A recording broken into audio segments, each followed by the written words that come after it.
Como isso é importante, né? Então Jesus coloca para nós, ele mesmo coloca, Mateus 24, 36 a 43, que a sua vinda, tá certo? Será como nos dias de Noé. O elemento surpresa, né, que ele nos aponta e faz analogia com Noé. Tá, vamos ver Noé. Gênesis 7. Depois disso, disse o Senhor a Noé: entra tu e toda a tua casa, né, na arca, porque te hei visto justo diante de mim nessa geração. Pronto, pula para o versículo 10 agora, é isso? Versículo 7 ao 10. Pula para o versículo 7 agora.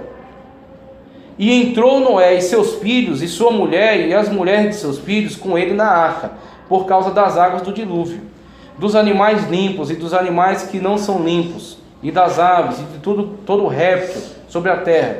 Entraram de dois em dois para Noé na arca, macho e fêmea, como Deus ordenara a Noé. E aconteceu que passados 7 dias vieram sobre a terra as águas do dilúvio. Ok? Então todos entenderam. Deus deu a ordem. Depois que Deus deu a ordem, os animais vieram a Noé e eles entraram na arca.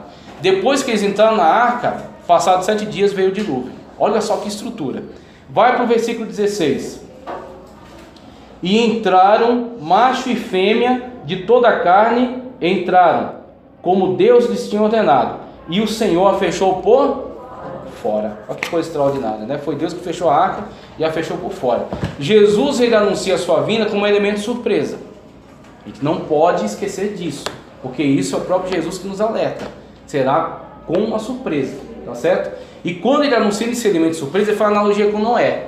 Quando a gente vê a situação de Noé, primeiro, Noé só entrou na arca quando Deus mandou. Então veio uma ordem da parte de Deus para que Noé adentrasse então a arca, junto com ele sua família e os animais que Deus mandou, tá ok? Depois que Noé entra na arca, é Deus que fecha ela por fora.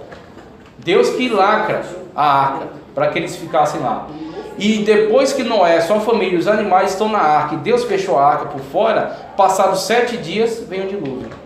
Olha só que estrutura de analogia que Jesus fez, extraordinária, com o contexto de Noé. Da mesma forma, para a gente ser arrebatado, como Paulo anunciou, a voz do arcanjo, a trombeta de Deus, tá certo?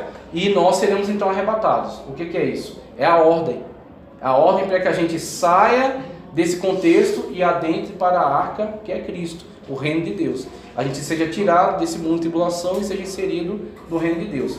Outra, depois que Noé entrou na arca, passaram-se 7 dias. O que vai acontecer depois que a igreja entrar no reino de Deus? Vão se passar 7 anos, sendo 3 anos e meio de falsa paz, 3 anos e meio de grande tribulação. Findados 7 anos, virá juízo. O juízo no tempo de Noé foi dilúvio, e foi um juízo anunciado por Deus. O anúncio que estamos fazendo na atualidade, a partir da palavra de Deus, é que o mundo será julgado no trono branco. Então, passado o período, né, de 7 anos de falsa paz e grande tribulação, você terá acontecimentos, né, que a gente vai elencar aqui na ordem, e juízo. Então depois disso haverá também juízo. Naquele tempo dilúvio, nesse tempo trono branco. Então você tem essa estrutura que exemplifica para nós como Jesus está anunciando a sua vinda. E aí eu coloquei para vocês aquele texto lá, Apocalipse 3:10, sobre a casa de Cristo, a igreja de Filadélfia, né? Que a gente será guardado da hora. Ele não é o único texto que fundamenta, tá certo, a perspectiva pré-tribulacionista. Você tem outros textos, mas esse é o principal usado. Então, porque ele nos apresenta de uma forma muito didática. Então a gente gosta muito de usar esse texto, mas não é o único texto. Tem outros textos que também favorecem a defesa do pré-tribulacionismo. Então o pós-tribulacionismo esvazia o elemento de surpresa. Outra coisa, já que ele está levantando a questão de pós-tribulacionismo, inclusive eu coloquei até uma exegese para vocês. Tem um texto em grego e em vermelho aparece ektes. Esse ektes, você vai ver a ordem dos pronomes no grego, que é a outra tela que aparece uma bola amarela. Aí tem um monte de palavras esquisitas. Dentro da bola tem um en, que é em. Esse en é dentro, tá certo? Antes dele tem um e e s, eis. Esse eis é caminhando para dentro. E o outro tem uma seta que sai da bola para fora e tem um ek. Esse ek é o que aparece em Apocalipse. Ek é saindo dali para fora. Então é a situação que Cristo aplica à igreja de Filadélfia, que a gente entende ser representativa em relação aos cristãos do arrebatamento. Ektes, ou seja, te livrarei da hora te tirarei da tribulação, e não te inserirei na tribulação, nem te livrarei na tribulação, mas te tirarei dela. Esse é o movimento, né? Coloquei até um léxico aí, do grego. Meu Deus. Eu tenho que correr, meus irmãos, tenho que correr, que o tempo é o meu maior inimigo. Mas vamos lá, vamos, né, seguir. Então a gente depois pode conversar melhor sobre isso, tomar um café, comer uma pizza, tá? Então depois a gente pensa melhor sobre isso. Aí vem da onde o senhor parou para depois dar... Outra tela que eu apresento para vocês aqui. A tela, não sei se tem para vocês ou se é nova. Os pós-tribulacionistas e a confusão com a chamada última trombeta. Esse é, eles entendem ser a criptonita do pré-tribulacionismo. Inclusive uma pessoa que eu amo muito, admiro muito, usa esse texto, que é o pastor César Cavalcante, que defende o pós-tribulacionismo. Eu não desabono ele em nada. Ele é um grande homem de Deus, tá certo? Você pode aproveitar quase tudo, só não o pós-tribulacionismo, tá certo? Mas o que acontece? Ele enxerga a fala de Paulo em 1 Coríntios 15, 52, num momento, num átomos, num abrir e fechar de olhos. O autor ainda faz questão de interpretar. Ante a última trombeta. E aí ele olha para esse última trombeta, ele faz um link com Apocalipse 11, 15 ao 19. 11, 15 ao 19. E tocou o sétimo anjo a trombeta. Então ele tenta fazer esse link, né, e colocar como sendo a criptonita do pré-tribulacionismo. Mas quando você pega essa estrutura de pensamento, você vê que elas não necessariamente se unem. Elas não necessariamente se completam. Se você pegar 1 Coríntios 15, 52, que fala acerca da última trombeta, né? Aí você pega Tessalonicenses, 1 Tessalonicenses 4, 13 a 18, a trombeta de Deus. Aí você vê ali o evento arrebatamento. Jesus e Paulo que desenvolvem esse entendimento do arrebatamento da igreja, tá ok? Você pega ali 1 Tessalonicenses 4, 13 a 18, sobre o arrebatamento. Aí você olhando para esses dois textos, você compara com Apocalipse 11, 15 a 19. Ali nós temos uma sequência de trombetas. E a sequência de trombetas será seguida por uma sequência de taças. Então nós temos uma trombeta que ela é apenas a continuidade de outros eventos. E quando o anjo toca a sua trombeta, acontece, inclusive que eu li ali embaixo, o pessoal pediu para trazer uma palavra, eu aproveitei ela. Você pode olhar na sua Bíblia, Apocalipse 11, 15 a 19, você vai ter... Quando o anjo toca a sua trombeta, há grandes anúncios. Então, anúncio de que o reino de Deus será estabelecido na terra, de que chegará o julgamento dos santos, de que chegará a recompensa de Deus, e aquele que maltratou a terra, aquele que perseguiu os santos, terá a sua recompensa. Então, as vozes que são colocadas ali, e João registra para nós, fazem grandes anúncios. Aí eu peço para você voltar comigo em Apocalipse 10, capítulo anterior, versículo, 10, 5 ao 7. Olha o que diz. 10, 5 ao 7. Esse é um outro anjo. Apocalipse é cheio de anjos, né? É um livro assim, daria para fazer um filme extraordinário, com dragões subindo, anjos aparecendo, luzes, vozes, e assim, coisa extraordinária. E o anjo que vi estar sobre o mar e sobre a terra levantou a mão ao céu e jurou por aquele que vive para todo sempre, o qual criou os céus e a terra que nele há, e a terra que nela há, e o mar e o que nele há, que não haveria mais demora, mas nos dias da voz do sétimo anjo, quando tocar a sua trombeta, se cumprirá o segredo de Deus, como anunciou aos profetas seus servos. É interessante observar o seguinte: o sétimo anjo está sendo anunciado por esse outro anjo. E esse outro anjo que está falando sobre o sétimo anjo que tocará a sétima trombeta, ele, ao tocar a sua trombeta, terá como cumprimento do toque dessa trombeta o mistério de Deus, tá certo? E aquilo que foi anunciado por meio dos profetas. Quando você olha para todo esse quadro, o que você vê? Você vê sempre anunciação. Você não vê elemento de surpresa. Você vê sempre coisas anunciadas, reveladas, mostradas. Então, aquilo que o anjo está anunciando é aquilo que chamamos de a vinda gloriosa de Cristo. É isso, é toda a característica. Não tem nada a ver com o que Paulo coloca num abrir e fechar de olhos, elemento de surpresa. Não tem nada a ver com o que Paulo coloca em Tessalonicenses, a trombeta de Deus. Não adianta você pegar só a última trombeta, que está lá como escatos, a trombeta final, a trombeta última, e você linkar com uma sétima trombeta, que é uma sequência de outros juízos que virão. A sétima trombeta não encerra o juízo. Você tem Apocalipse 12:1, que é uma representação da perseguição do diabo à igreja. Você tem Apocalipse 13:1, que é a subida, a representação alegórica da subida do governo de Cristo. Você tem Apocalipse 14:1, tá certo? Que também anuncia alguns juízos. E Apocalipse 15:1. E vi outro grande e admirável sinal no céu, 7 anjos que tinham as 7 últimas pragas, porque nelas é consumado a ira de Deus. Pronto. Essa sétima trombeta não é necessariamente a trombeta do arrebatamento, e sim a trombeta que anuncia que o reino de Deus está para ser implantado na terra. Aqueles que estão passando pela grande tribulação, ao ouvir o toque da sétima trombeta, terão essas anunciações. Olha, mesmo que você tenha o diabo reinando sobre a terra, o falso profeta, né, levando a adoração ao diabo, a perseguição contra Israel, que está lá na terra, mas tenha certeza de uma coisa: o juízo de Deus será instaurado e o reino de Deus será implantado na terra. Esse é o compromisso do sétimo anjo com a sétima trombeta. Não tem nada a ver com o elemento de surpresa que Paulo aborda em 1 de Coríntios. Então nós temos as características muito diferenciadas, tá? Vamos seguir. Vamos ver aqui o que eu vou abordar. Sobre a fome eu falei, tem dados aí. Sobre falsos profetas também, tem dados. Jim Jones foi um dos piores dele, tá aí na lista, tá? Até do Henrique Cristo aí ele falou. O José Luiz Miranda, Jesus Miranda, que se dizia também ser Jesus Cristo e morreu faz pouco tempo aí. Sobre guerras eu coloquei uma lista. Sobre pandemias, coronavírus, que é a última aí, que ainda está desenvolvendo, tuberculose, varíola, gripe espanhola. Então todas essas pandemias coloquei também, que são princípios de dores, é a nossa situação. Agora eu quero passar, lição 3, arrebatamento, já falei, tribunal de Cristo, tá? E bodas do Cordeiro.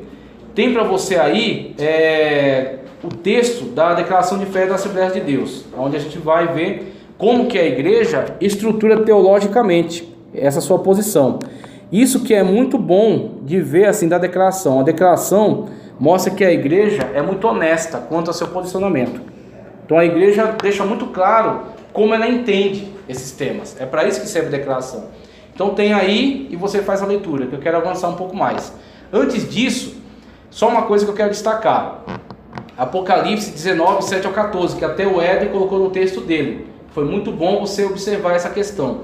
Apocalipse 19, 7 ao 14 diz, olha: regozijemo-nos e alegremo-nos, e demo-lhes glória, porque vindas são as bodas do Cordeiro, e já a sua esposa se aprontou, e foi-lhe dado que se vestisse de linho fino, puro e resplandecente, porque o linho fino são a justiça dos santos.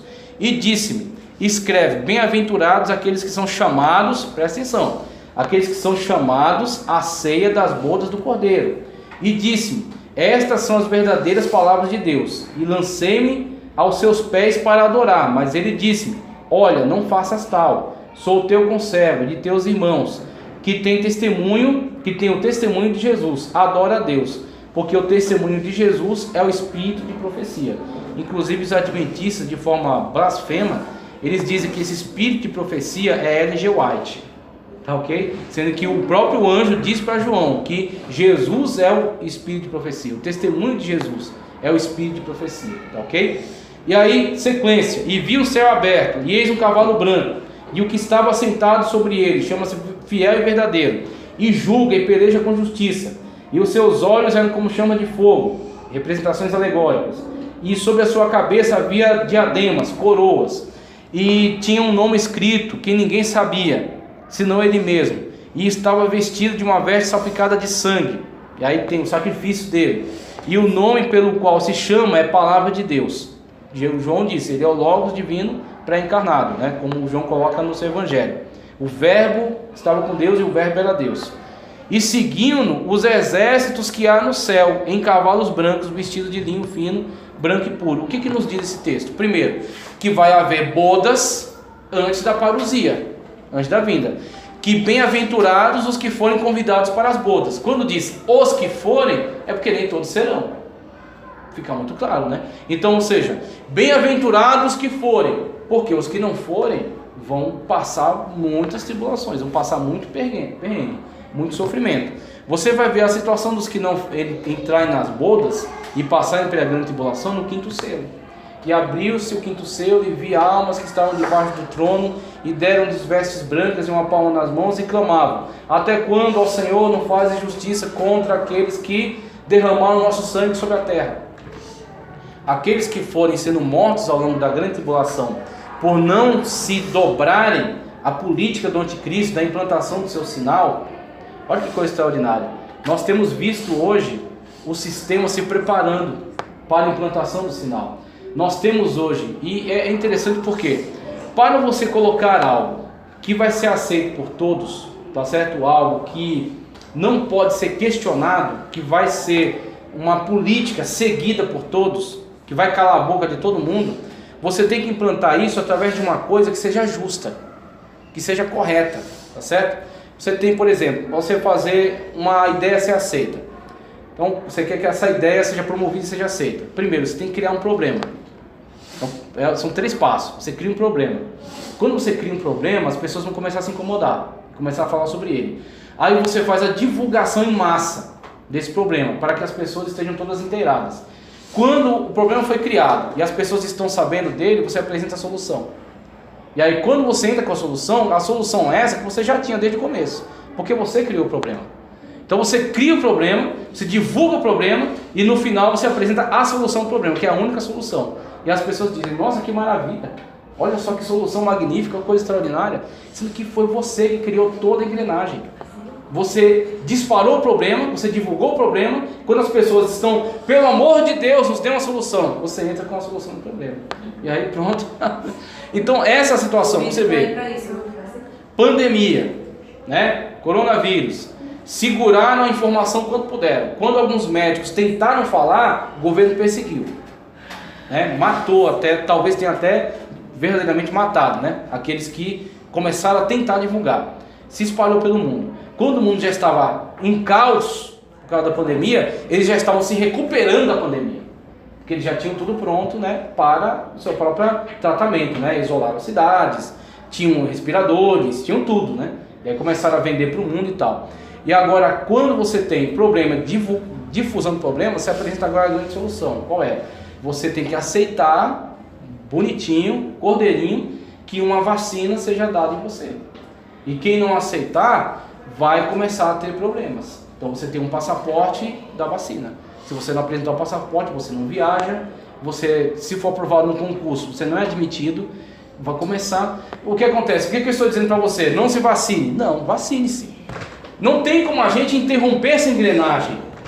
O que você tem que saber é: as coisas estão se preparando para o grande momento. Ele está começando a fazer os seus testes. E aí, quando chegar no momento em que a igreja for arrebatada, o governo único do anticristo foi implantado, tá certo? O anticristo chegar ao poder, na eficácia de Satanás, o Maitreya começar a divulgação dessa religião única em torno do anticristo, você saberá que eles terão todas as ferramentas na mão, que eles já haviam trabalhado elas todas ao longo do tempo. Já sabem que funciona. Já sabem, eles sabem como fazer, né? E as pessoas já estão acostumadas a isso. Então as pessoas já estão domesticadas. Vai ser um negócio ruim. E nesse texto vai ser a grande solução. E aí, quando algumas pessoas loucamente disserem não queremos, eles vão dizer: por que vocês não querem? E aí onde a pessoa vai dizer: não, porque a Bíblia, porque a Jesus, porque o sinal da besta tal. Aí o que vão fazer com essas pessoas? Aí é só você ver toda a política instalada por Stalin, por Hitler, de perseguição em massa, de eliminação em massa. Tudo isso que já foi testado também já mostrou sua eficácia, tá certo? Então você tem muitos sinais que apontam para esse desenrolar da história, tá ok? Então com esse texto você observa, o que eu estou querendo demonstrar com esse texto aqui? Que a igreja, ela seguindo a Cristo, aguardando pela sua volta para hoje, para agora, ela vai adentrar as bodas do Cordeiro. E quando ele estiver nas bodas do Cordeiro, quando chegar o momento da vinda do Senhor Jesus Cristo em glória, para instaurar o seu reino, é esta igreja que participou das bodas que desce junto com ele. Tá? Então, isso só pode ser enxergado numa perspectiva pré-tribulacionista, daqueles que foram arrebatados antes da tribulação. O pós-tribulacionismo esvazia essa perspectiva. Inclusive, o pessoal usa, quando fala isso para o pastor César Cavalcante, ele fica bravo. É o bate-volta, é a teoria do bate-volta. Ele fala, não tem negócio de bate-volta. Claro, também é para irritar, né?